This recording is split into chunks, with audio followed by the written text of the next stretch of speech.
or have another print disability which makes reading, holding a book, or turning a page difficult or impossible. The content is copyrighted by the respective publishers. For more information, please visit us on the web at nfradioreading.org.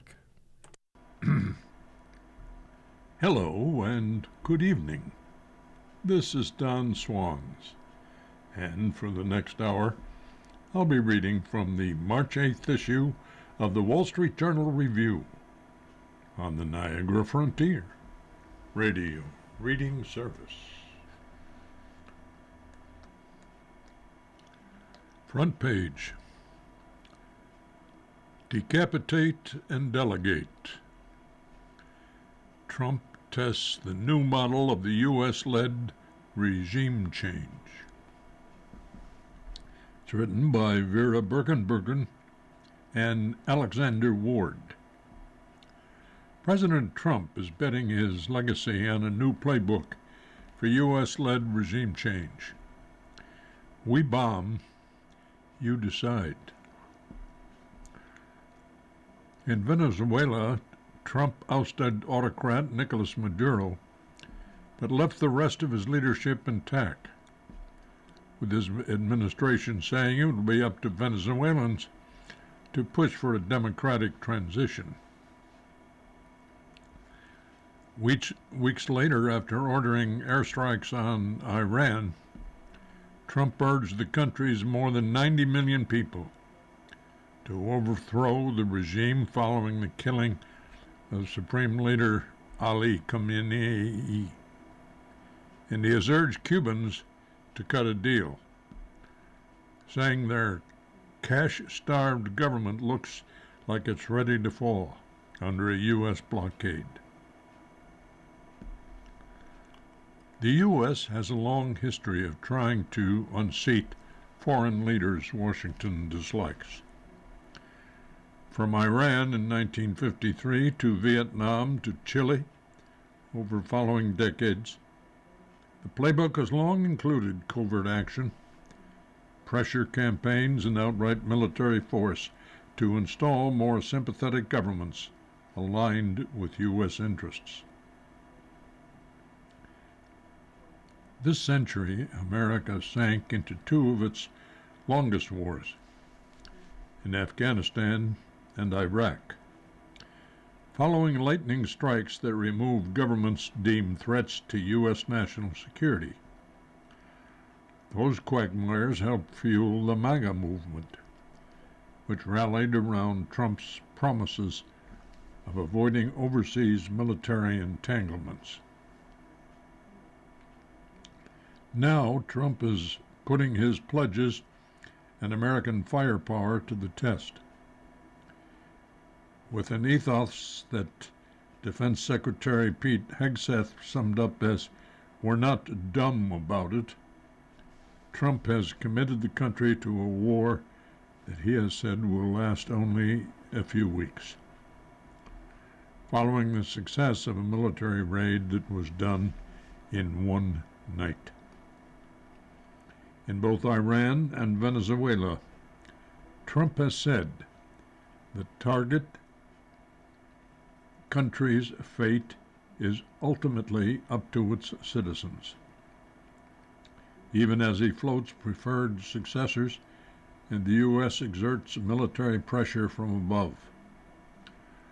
The goal is to extract tangible wins for the U.S., access to oil, reduced migration, and decreased drug flows, a weakened adversary, without the risks of deploying large ground forces. Trump's approach reflects both his desire to avoid repeating this century's wars and his disdain for what he had called the failed policy of nation building. His preference is to work with friendlier governments that can provide tangible benefits to be sold as America First triumphs. Trump's new strategy, a State Department official quipped, can be summed up as decapitate and delegate.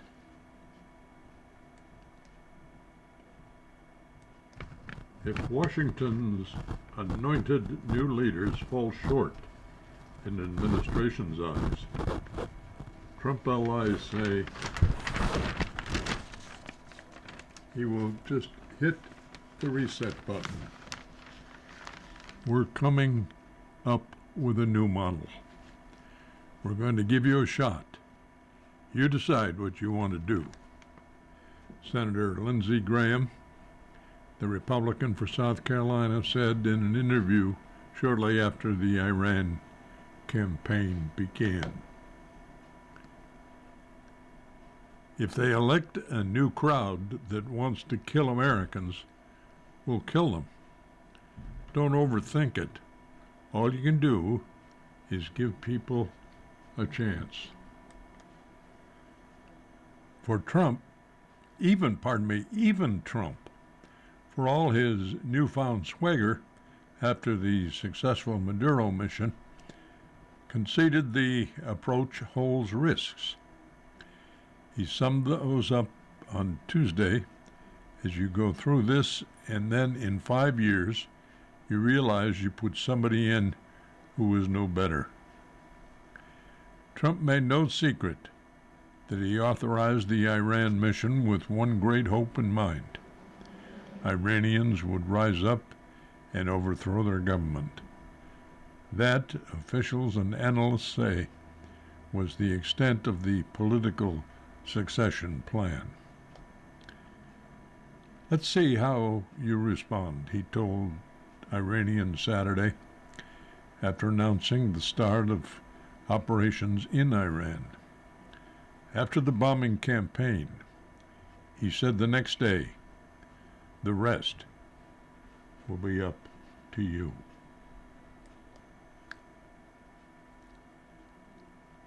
Trump isn't alone in attempting to outsource regime change to local populations with vague assurances of American support. In 1991, President George H.W. Bush urged Iraqis to take matters into their own hands and forced out Saddam Hussein. His appeal was broadcast into the country as coalition aircraft dropped leaflets urging Iraqis to fill the streets and alleys. In the end, those who heeded the call were crushed by Saddam's forces as the U.S. stayed on the sidelines. That was a disaster. We basically were never committed to doing the work, said David Schenker, who served as the State Department's top Middle East official in Trump's first term. And while Trump theoretically supports regime change, he's not committed to doing the kind of work that would ensure that. Trump, like some of his predecessors, is overestimating the imagined ability to engineer regime change through air power, he said. By killing Khamenei and bombing the country to provoke a popular takeover, Trump's Iran play is uncharted waters, says Alexander Downs, an expert on regime change, politics, and history at George Washington University. Where the U.S. has launched air wars to depose autocrats, like in Libya in 2011. It did so in coalition with United Nations backing to support a fledgling armed rebellion. Even then, chaos can ensue. Libya is now fractured into competing governments and rival armed groups. Success in Iran, Downs says, seems unlikely, given the record of the Iranian regime in terms of its willingness to repress and kill civilians in large numbers to maintain itself in power. without really going in on the ground, you can't get rid of that threat. Downs added that Trump's rhetoric could be a could be a pressure tactic that convinces Tehran to give up its nuclear work at the negotiating table. But Trump is doing more than just calling for a popular uprising. After killing Khamenei and dozens of top Iranian officials, he is weighing support for groups in Iran willing to take up arms to dislodge the regime, U.S. officials have stated. The idea, if pursued, could turn Iranian factions into ground forces, at least rhetorically, backed by Washington. Trump also offered complete immunity to members of Iran's Islamic Revolutionary Guard Corps, armed forces, and police if they lay down their arms. He warned that those who don't comply will face certain death. Israel's military, meanwhile, has been targeting Iran's security and police infrastructure, seeking to clear the way for a popular revolt. Trump on Tuesday twice shared on social media in Washington a Washington Post opinion piece about a Trump doctrine that argued there's no need for a U.S. invasion force because the Iranian people are the boots on the ground. Yet even as Trump has called for a popular revolt, his administration has kept looking for an insider to work within the system he is urging Iranians to overthrow. Trump has said the U.S. has identified potential new leaders, but some had been killed in U.S. and Israeli airstrikes. Pretty soon, we're not going to know anybody, he said Tuesday in the Oval Office. Before the military operation began, the CIA had assessed that hardliners from the Revolutionary Guard of another faction in the country were likely to assume power, sinking the chances that the new leader would be open to working with the U.S. Khamenei's 56-year-old son, Mojtaba, appears to be the front-runner to replace his father. He is close to hardliners within the repressive and powerful IRGC, current and former officials said. They're wasting their time. Khamenei's son is a lightweight, Trump told Axios on Thursday. I have to be involved in the appointment, like with Delcy in Venezuela. Trump has repeatedly raised the possibility of using the so-called Venezuela model in Iran. Ahead of the Venezuela invasion, the CIA concluded that Maduro loyalists, among them his most pliant Vice President Delcy Rodriguez, were in the best position to assume power. Trump and his allies have hailed the gambit as a success, a limited operation that deposed a hostile leader and secured U.S. access to vast oil reserves with no American fatalities.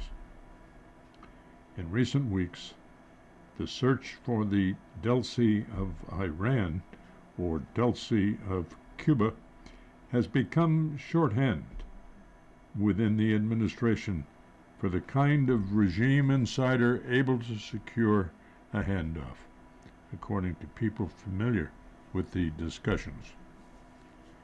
The Delcy Rodriguez of is hardly a novel foreign policy, said Benjamin Gadan, the director of the Latin American program in the Stimson Center.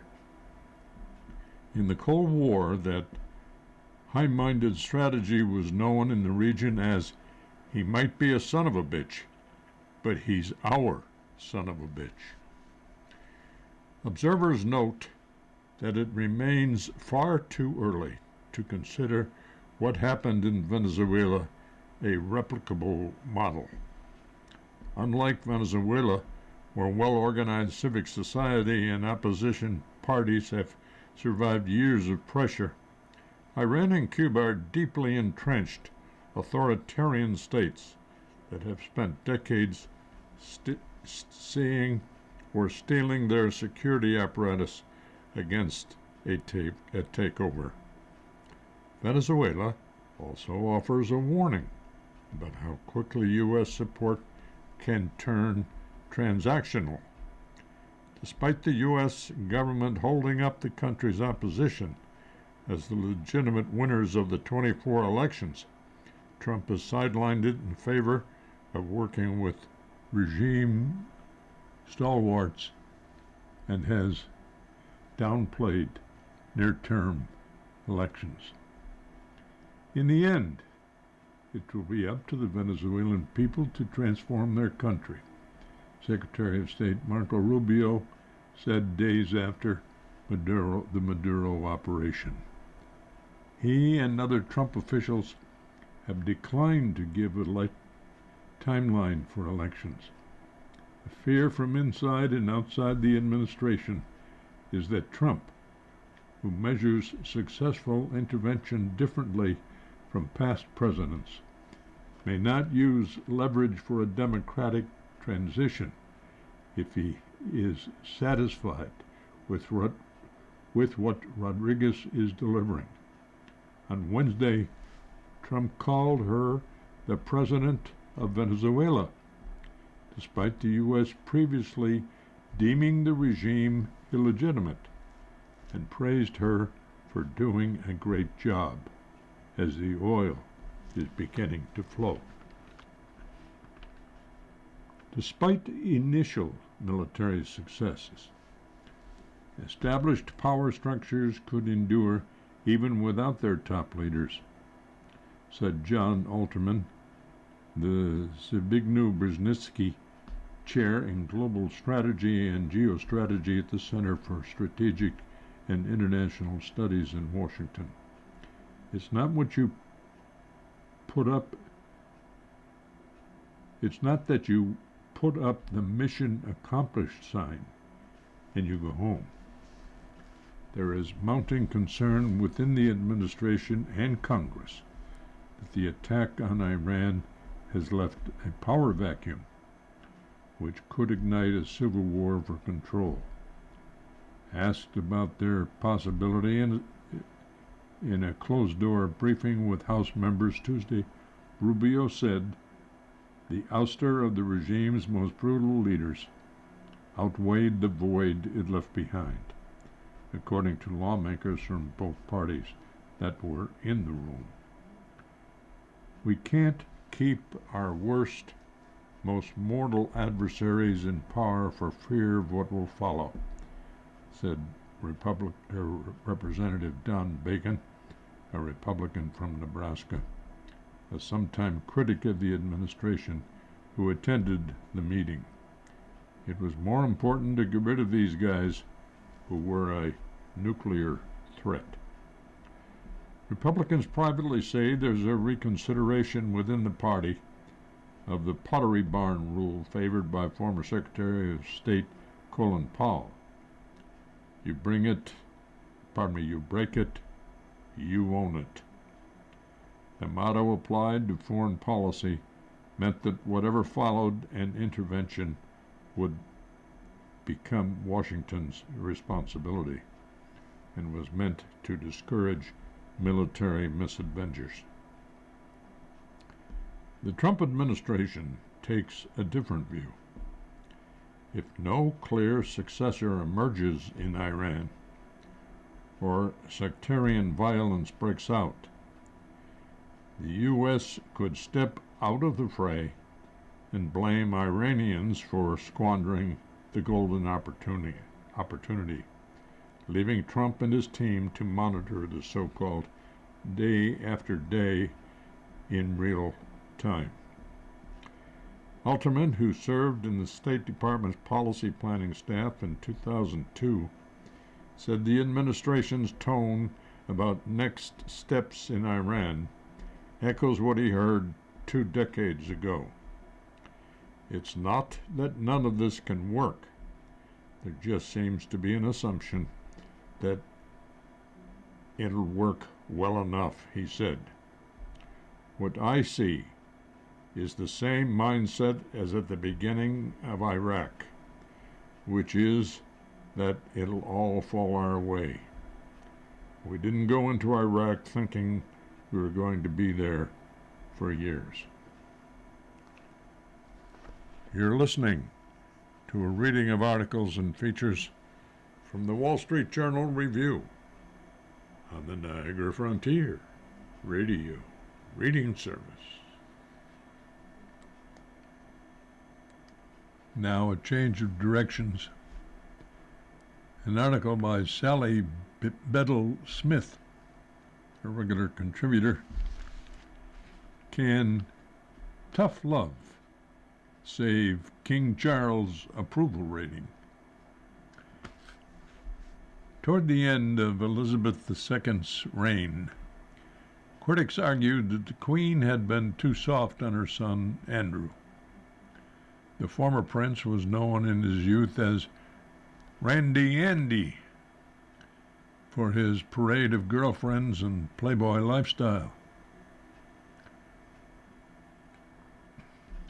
But his ties to Jeffrey Epstein cast those dalliances in a new, unflattering light.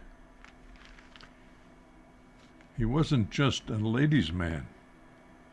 He stood accused of sexual abuse. He denied it, and his mother dealt with it. She paid the bulk of the settlement to his accuser with her personal fortune. King Charles II, the third, has not been so generous. While Elizabeth compelled Andrew to step back from royal duties and took away his royal patronage and military honors, Charles went further. In 2024, he stopped paying for Andrew's private security and ended his annual allowance of £1 million. He began pressuring the prince to leave the 30-room house near Windsor Castle that had been his residence for more than 2 decades. Last year, after the initial batch of Epstein files were released, he stripped Andrew of his titles and announced that he would be called Andrew Mountbatten Windsor. When Andrew was shockingly arrested last month, the first such event for a senior member of the royal family in roughly 400 years, on suspicion of misconduct in public office, the king pledged his wholehearted support and cooperation in the investigation. The former prince, who did not respond to requests for comment, has consistently denied any wrongdoing in relation to his dealings with Epstein. But in a country with a long memory for royal misbehavior, the mark on his legacy is permanent. By all measures, Charles is choosing country over family, tough love over sibling loyalty, preserving the crown above all else. But is it enough to quiet critics at a time when anti-monarchy sentiment is louder than ever? Buckingham Palace declined to comment on Andrew or the king's management of the situation. During Elizabeth II's 70-year reign, Republican forces opposing the crown were essentially invisible. Although Elizabeth II lacked power, she had influence. She was a model monarch as well as a comforting presence, the sheet anchor in the middle for people to hang on to in times of turbulence, as Lord Arley, a palace courtier and lifelong friend, described her to me. But when Charles became monarch in 2022, anti-monarchists began taunting him with "not my king," signs at some of his public engagements. King Charles III's popularity hovered around 70% in the aftermath of his succession, before settling in at around 60%. He seamlessly managed the transition to a new reign and graciously navigated the falling out between his two sons, maintaining traditions of the monarchy as he modernized it. His well-known workaholic pace only slowed somewhat after he was diagnosed with cancer in January of 2024. Until the initial release of Epstein documents by the U.S. Department of Justice last year, the popularity of senior members of the royal family and the monarchy as an institution had held steady. But from November 2025 and early 2026, Ipsos polling found that Charles' favorability dropped from 53 to 48%.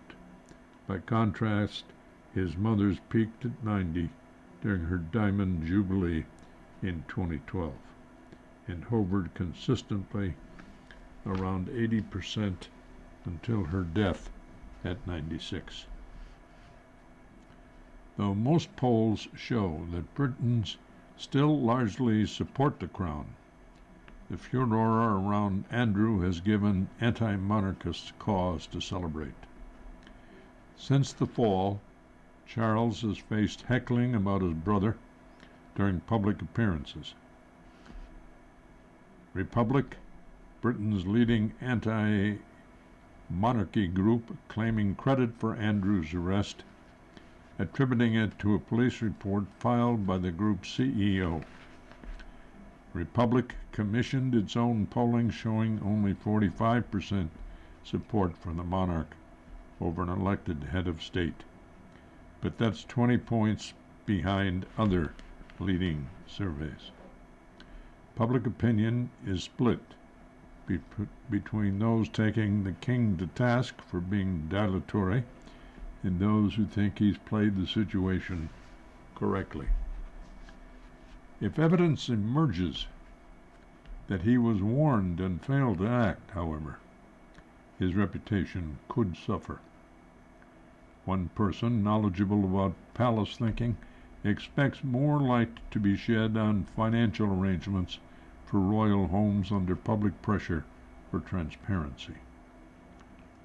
The royal household understands the importance of transparency and publishes an annual report clearly detailing how the publicly funded sovereign grant is used to fund the official duties of the royal family and the maintenance of the occupied royal palaces.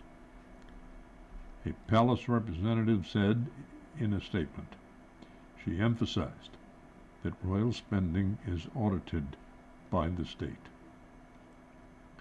The attention on Andrew has detracted from Charles' proudest achievements and initiatives. His most acclaimed, the King's Trust, which has helped 1.3 million disadvantaged young people learn skills and find employment, marks his 50th anniversary this May. In April, the country will celebrate what would have been Elizabeth's 100th birthday. Her memory remains the beating heart behind the throne. If it becomes enmeshed in the Epstein scandal, the standing of the monarchy could suffer. The king has moved swiftly to protect it, displaying what James Knox, who has worked closely with Charles, once described to me as steely determination cloaked in marvelous manners. When Charles declared that Andrew could no longer be called Prince or Duke of York, and forced him to relinquish on the royal lodge, he said the move was deemed necessary despite his brother's denials of misconduct. A palace statement at the time said, "Their Majesties wish to make clear that their thoughts and utmost sympathies have been and will remain with the victims and survivors of any and all forms of abuse."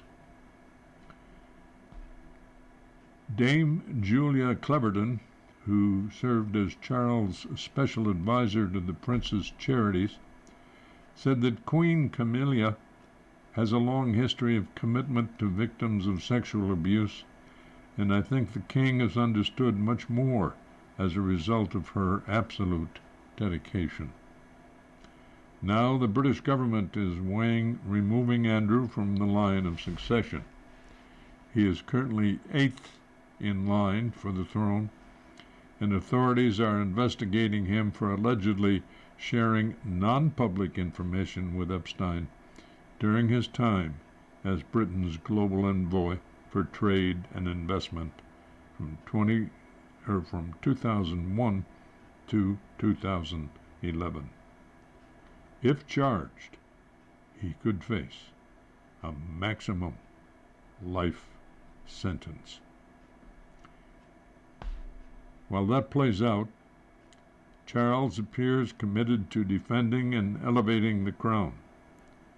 The King's Trust 50th Anniversary Gala at the Royal Albert Hall on May 11th will give the King an opportunity to shine a light on the benefits of the monarchy. One of his greatest success stories is helping Idris Elba train to become an actor through a $2,000 trust grant. Scores of other celebrity ambassadors, from Damian Lewis to Helen Mirren, will praise the Trust's work for young people at a time when the monarchy needs support from Generation Z, where Republican sentiments has been rising.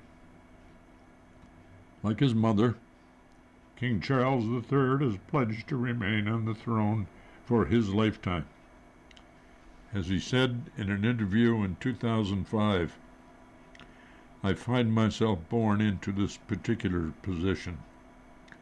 I'm determined to make the most of it and to do whatever I can to help. And I hope I leave things behind a little bit better than I found them."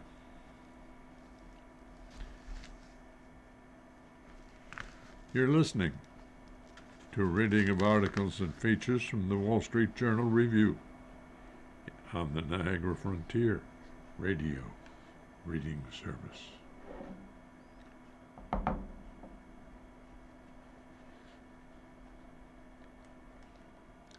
Do you hate Dubai? Here's why you're wrong. The city, under fire from Iran and assailed by critics, is a beacon of opportunity for people around the world.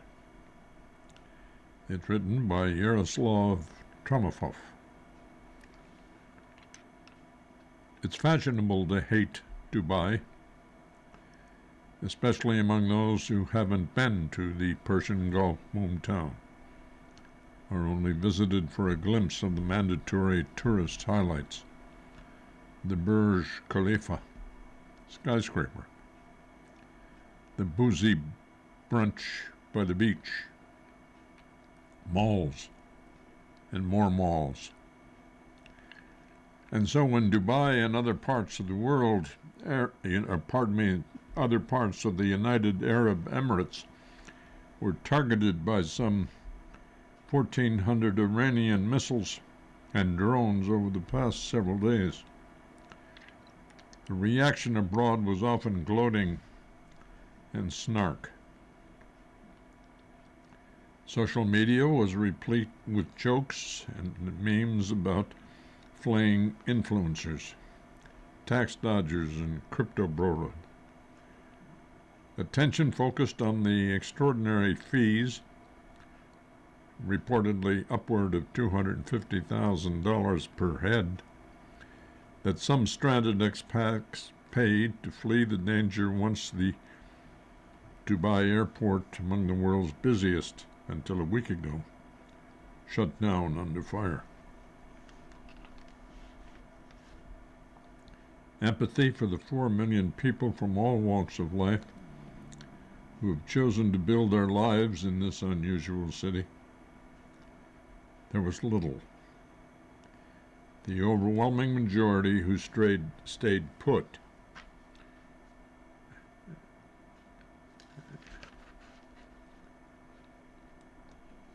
and showed up for work within the next day didn't make the headlines.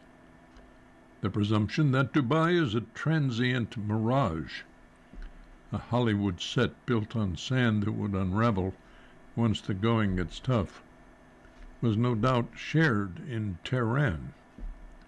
It may, in fact, have been a key reason why Iran decided to fire more missiles and drones at the United Arab Republic, which didn't attack it, than at Israel, which did.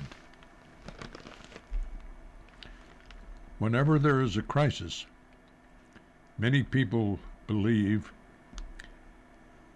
that this will be the end of Dubai and of the UAE model. Iran probably had just this in mind to create panic, said Emirati academic Abdullah. But the contrary has happened.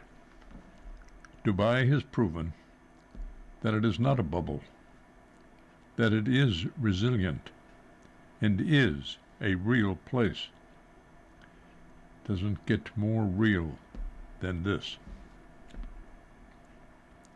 I moved to Dubai in 2015, after a few years in Kabul as the journal's bureau chief there. At first, the city was just a place between work trips, convenient because of its status as a global airline hub. Then, as the social fabric of friendships and relationships grew over time, with favorite spots away from the tourist trail, it became home. Habits emerged. Sunset runs amid free-roaming peacocks, and gaff trees in a surprisingly rural area behind the skyscrapers. The gas station with the best sweet karachi, art movie nights in the cinema Akil, set amid galleries in a converted industrial zone. Just as in Kiev, my city of birth, where I was on the day when the Russian invasion kicked off in 2022. I felt a sense of personal insult as Iranian missiles started raining down last Saturday. It was painful to stand on the balcony where I grew my tomatoes and chilies and watch plumes of smoke rise on the horizon as puffs of interceptions appeared in the blue sky. Dozens of Iranian drones of the same Shahed variety as the ones targeting Kiev got through, hitting several data centers and symbolic targets, such as luxury hotels and the U.S. consulate in Dubai. But an exceptionally high interception rate of Iranian missiles by sophisticated air defenses helped avoid catastrophic damage, at least so far. The city faces its first test of war and it responded with dignity. There was no massive hoarding, no looting or crime spree, no exodus of residents. If there is a bomb, a war, so what? Said Aisha Katashabi, a Ugandan hostess at a Japanese restaurant in Dubai's City Walk area, showing off her bravado. We live in Dubai, or we die in Dubai. By day 5 of the war, Dubai regained its relative composure. Traffic jams returned to the main roads and offices. Malls and restaurants were full again. Vital infrastructure such as power stations and desalination plants remain intact. And even the airport partially reopened to commercial flights. All in all, 3 people in the UAE were killed by Iranian salvos, all last Saturday, and more than 100 injured, according to the Ministry of Defense. People were definitely shocked at first, said Sunny Rabar, co-founder of the Third Line Temporary Art Gallery, which focuses on regional artists, many of them from Iran. Rabar came to Dubai when she was 3, brought by her Iranian parents in 1980, shortly after the Islamic Revolution. Dubai has always been a safe place,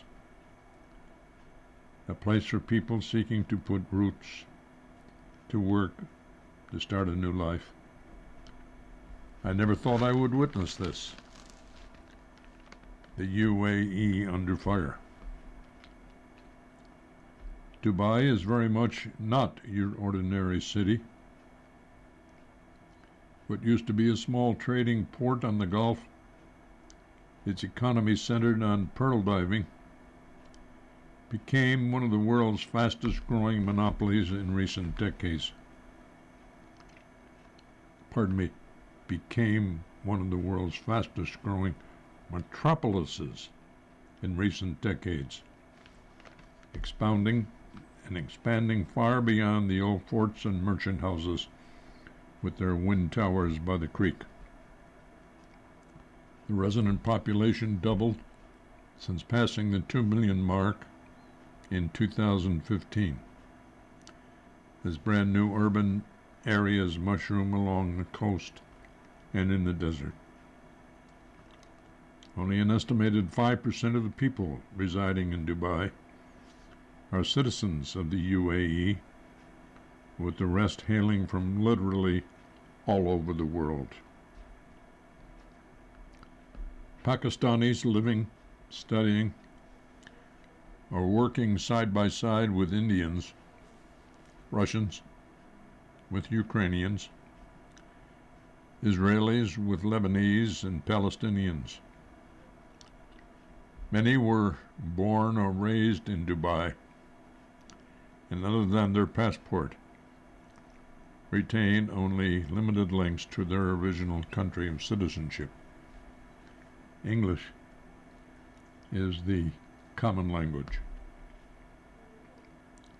In a city where you can be different from each other but live together, where you have an abaya and a bikini side by side on the beach, where everyone can be themselves, be accepted for what they are, and where it is safe to raise my child, said Ola Tonchenkova, a Ukrainian communication professional who moved to Dubai 6 years ago.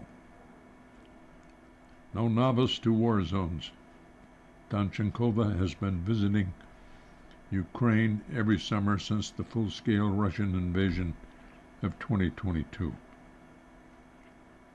She, her husband, and daughter slept in the corridor away from windows on Saturday night when Dubai was subjected to the heaviest Iranian barrage. The adults have since moved back to their bedroom. The child for now spends nights in the corridor. I don't deny I wasn't scared, as were many others. We are human after all. Some families, particularly with children, have temporarily moved out of high rises to stay with friends or to spend a few days in the mountain lodge in the UAE countryside. Otherwise, for now, others have driven across the border to nearby Oman or flew out. Tanchakova said she was impressed by the sense of community in the hour of crisis. On the first day of the war, the psychologist at her daughter's school reached out with advice on how to calm children's frayed nerves. WhatsApp message groups traded other advice. For many like Tanchenkova, this isn't their first war. After all, Dubai is home to hundreds of thousands of Lebanese, Syrians, Iraqis, Ukrainians, Bosnians, and Sudanese, to name just a few hotspots. Storms don't shake us. They remind us who we are, proclaimed an electronic billboard on City Walk on Thursday night with a quote from Dubai's Emir. At a time when rich Western nations see mass immigration as the font of societal ills, Dubai and other Gulf cities stand as exceptional beacons for foreign talent. If you're an ambitious professional in a developing country, a Syrian doctor, an Egyptian lawyer, a Filipino engineer, an Indian accountant, you stand little chance of quickly securing new visas and permits to work in your professions in the West. But in Dubai, you can, often at salaries that exceed Europe's. Dubai is a city that has offered me so much, the opportunities and possibilities that one doesn't necessarily have in the West, said Raybar, the art gallery co-founder. Opportunity exists lower down the socio-economic ladder too, even if life for construction workers, taxi drivers, and waiters from countries like India, Pakistan, or Nigeria can be tough. They often live in Spartan conditions and earn meager wages, yet they flock to Dubai because a few years of working in the city can nevertheless generate enough savings to maintain a family back home and maybe even purchase a property. I love Dubai, and I have no fear, said Abdul Halim, a delivery scooter driver from Bangladesh, just after an incoming missile warning alert sounded on his phone. He said he's focusing on getting a promotion from driver to manager so that he can bring his family to the UAE. Nothing is easy in Dubai, said the hostess, Katshube, who uses her earnings to maintain children and parents back in Uganda. But if you give it all, you can change your life here.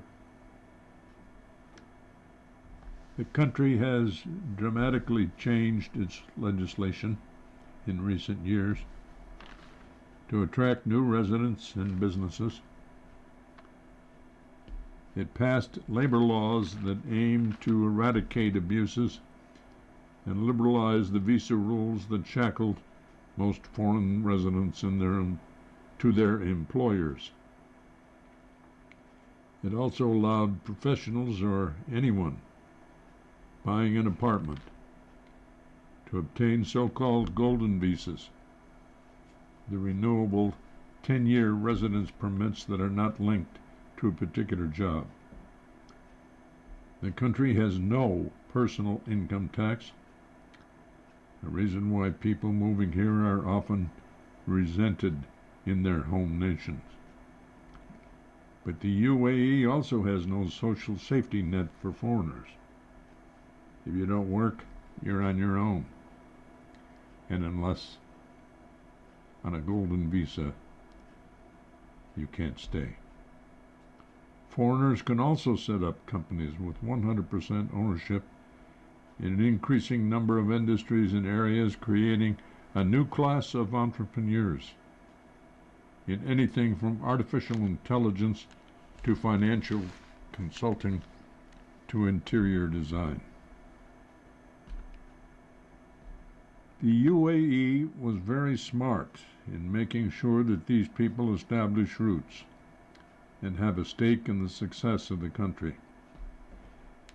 Had this been in 2010 or 2015, there would have been a very different reaction by some people who don't own their businesses, who don't own their houses, don't own their apartments, said Emirati writer and intellectual Sultan Sood of Qasimi. Now almost anybody that I know was planning on leaving. They feel that this is their home for a long term. And for us, the best expression of love is, if possible, for these people to remain here. The UAE is, of course, not a liberal democracy. It is a federation of 7 emirates, with the hereditary ruler of the most powerful of them, oil-rich Abu Dhabi, serving as president, while the ruler of Dubai, the most populous, serves as prime minister. Citizenship is only rarely granted to newcomers, and there are no elections. Some of the country's foreign entanglements, particularly in the Sudan civil war, have earned widespread condemnation abroad. But it's also a place where things work quickly, efficiently, and unusually for many parts of the Middle East without the need to pay bribes. Dubai in particular has already shown its resilience during the COVID pandemic, ensuring that it never had shortages of food and essentials, that the lockdown was brief, that its inhabitants were among the first in the world to access vaccines. Its economy and property prices quickly bounced back afterwards. If the threat of attacks from Iran doesn't become permanent, many expect it to recover this time as well. It's normal and quite understandable to feel nervous and anxious any time the umbrella of safety feels compromised. But just as during COVID, people in the UAE know very well the government will do everything it can to ensure their safety and security, said Yosef Otaba, the country's Minister of State and ambassador to Washington, who returned to the UAE shortly after the war began, and said, just like COVID, we'll come out of this stronger. You're listening to a reading of articles and features from the Wall Street Journal Review on the Niagara Frontier Radio Reading Service. There's a new book out. It's entitled Kids. Wait till you hear this. And it's written by Liza Minnelli. That's right, Liza Minnelli.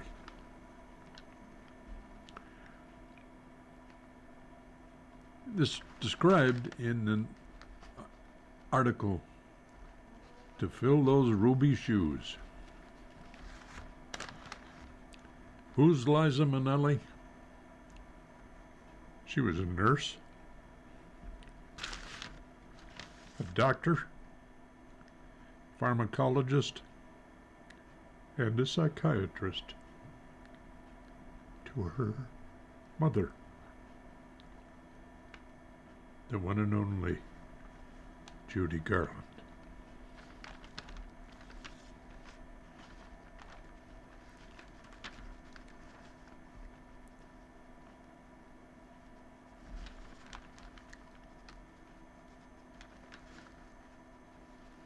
Miss Minnelli is similarly blunt about her inattentiveness to fiscal matters,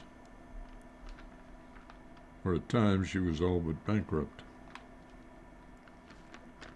and about her drug use. There were years of denial, the stints in rehab, and the relapses. After one too many in a New York bar, she ended up in a drunken stupor on the sidewalk. Pedestrians simply stepped over her. Miss Minnelli has long faced serious medical problems, including encephalitis related to her drug use. It is harrowing, but also worrisome stuff. But a bit Liza with pizzazz. The extended, potted histories of the communist witch hunts and the AIDS epidemics don't help. Miss Minnelli, now sober for 11 years, has few regrets.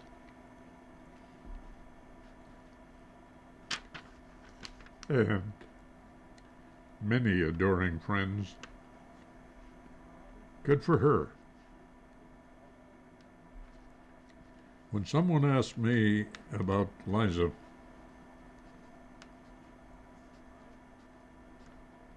the lyricist Fred Ebb once said,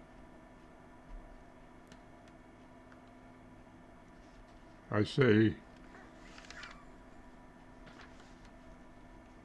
that's like a kid asking about Christmas.